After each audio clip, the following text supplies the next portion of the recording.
All right, well, we're here today, Gallagher Guitar Company, with the very famous Jim Hurst. Now, Jim, I said very famous. You are like the most humble guy. If I could play guitar like you, no one would want to live with me. Well, it's Mr. Hurst. Okay, all right, let's forget that part. No. That's fine. We're really privileged to have you here. I'm and excited. we have some things we're going to get to here in a minute to tell you why we're so excited to have Jim here. But I also want to take a minute, just talk a little bit about Gallagher, about guitars, about you. I'll start by saying, when I made the decision to buy Gallagher, and that was a process of talking with Stephen and then Don, and then making the decision to go ahead. Don said, well, you should reach out to Jim Hurst. And I've not told you this, but I was a bit nervous about it because I knew you just by reputation. Mm. And you were just so kind and sweet when we did make contact.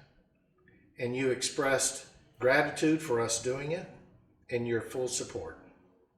And that meant the world to me. So I appreciate that. Absolutely. It's my pleasure. Now, your history with Gallagher goes back a ways, and you might want to talk about that some. Sure. Your guitar experience goes back a ways. Mm-hmm. With the different people that you played for, played with, your own career in music, including being IBMA Guitarist of the Year 2 years in a row. Mm-hmm. No small feat. Right. And then in 2008, I think it was, that Gallagher talked to you about doing the Jim Hurst model. Mm-hmm. And when we started thinking about, the models that we were going to have and all, and I saw that the Jim Hurst model was a unique guitar in the lineup, I wanted to continue that.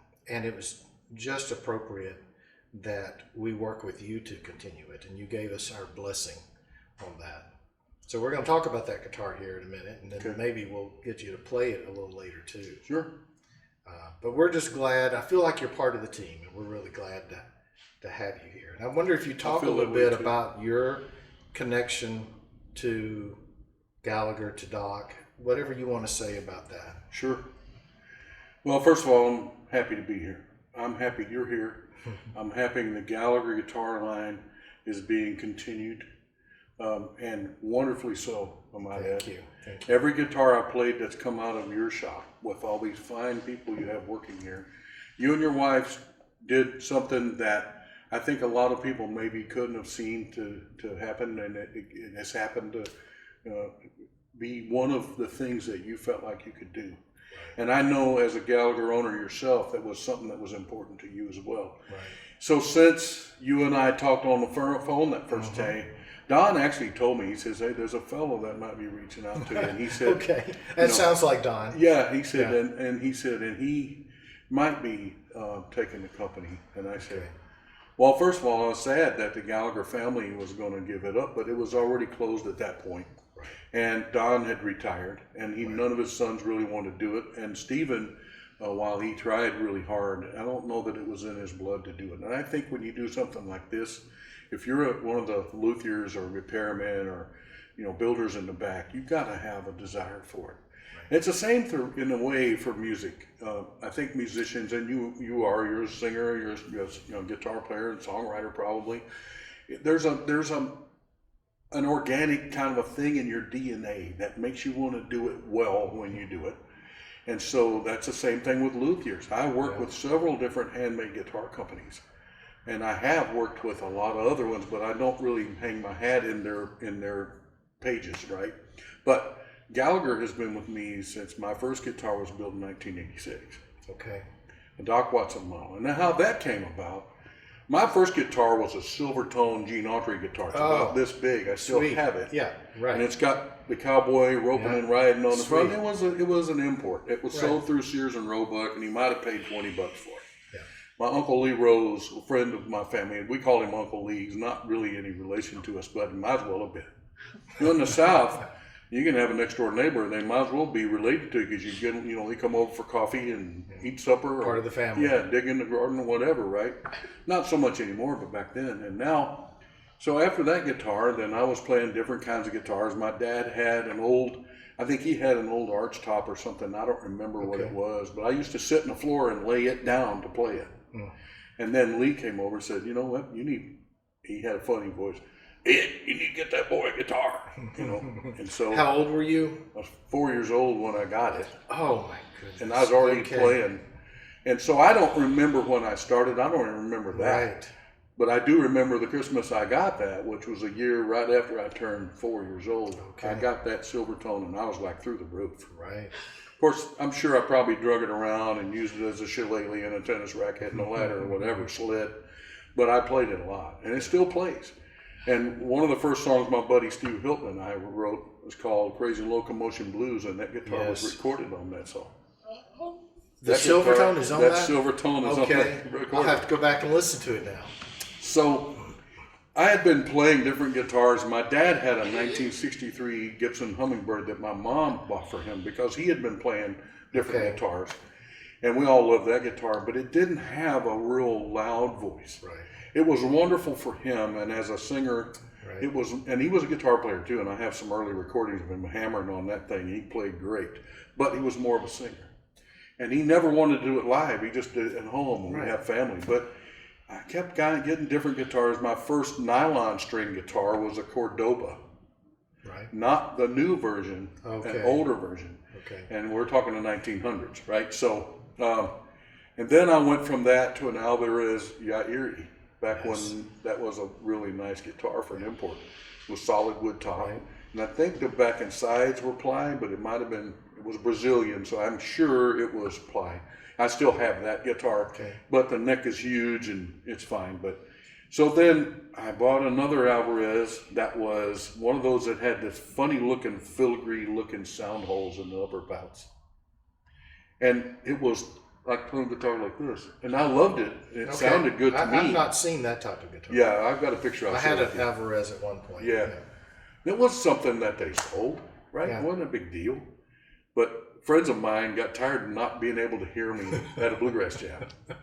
So they gave me two choices. They said, we're going to pick out the guitar and buy it, or you're going to pick out the guitar and buy it. Yeah. And I said, no, listen, you'll understand.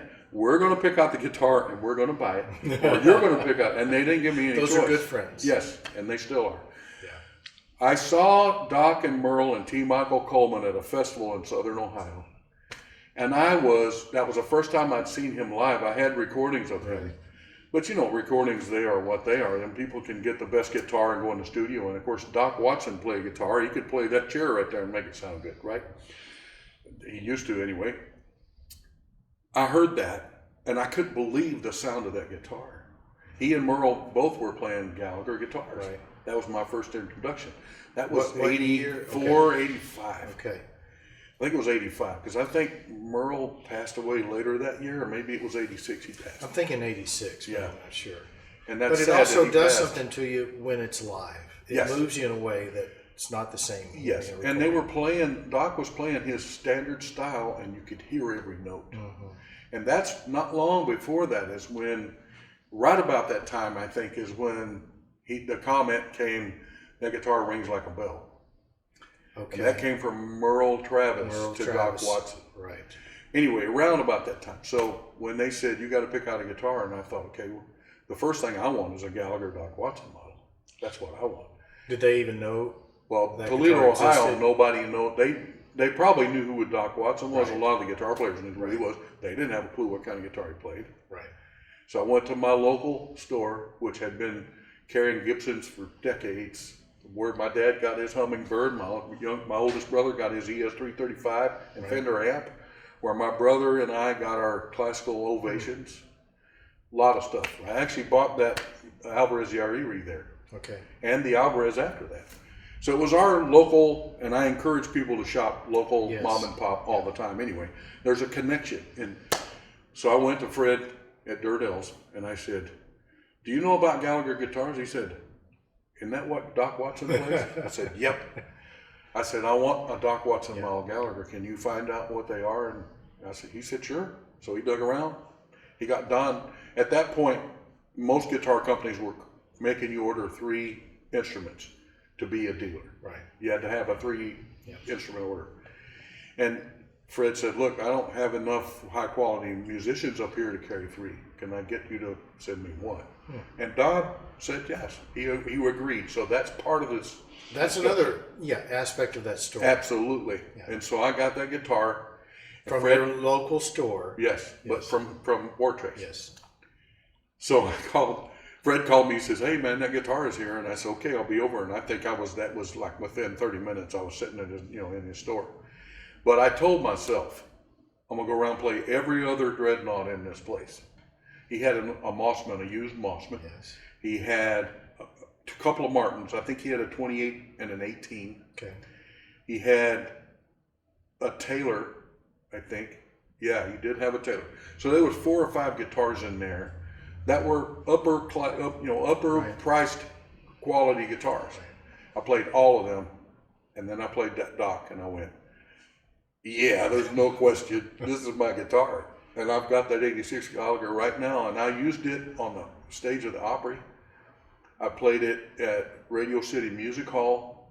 I played it on the road dates. I've done it with Holly Dunn and Trisha Yearwood and Claire Lynch and the Front Porch String Band. I've done a lot of touring with that.